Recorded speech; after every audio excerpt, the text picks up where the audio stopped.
ప్రకాశం జిల్లా సింగరాయకొండలో శ్రావణమాస తొలి శుక్రవారంతో పాటు వరలక్ష్మి వ్రతం విశేషం కావడంతో భక్తులు మహిళలు సింగరాయకొండ రైల్వే రోడ్డులోని చెట్టు మహాలక్ష్మమ్మ దేవస్థానం వద్ద పెద్ద ఎత్తున అభిషేకాలు పూజలు నిర్వహించారు.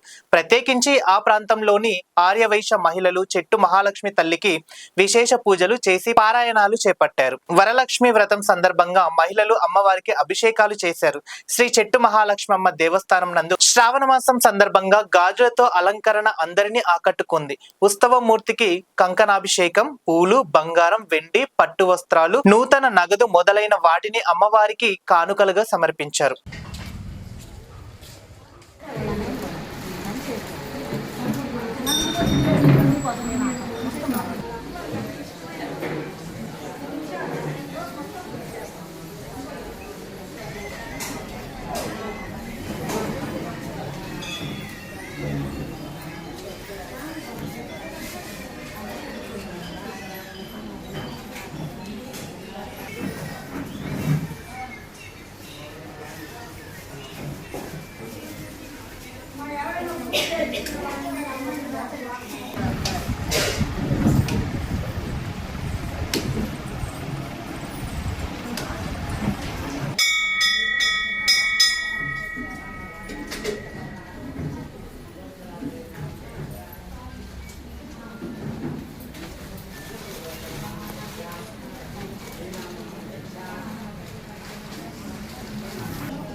లైక్ చేయండి, షేర్ చేయండి, సబ్స్క్రైబ్ చేయండి. మరిన్ని వీడియోల కోసం బెల్ సింబల్ పై క్లిక్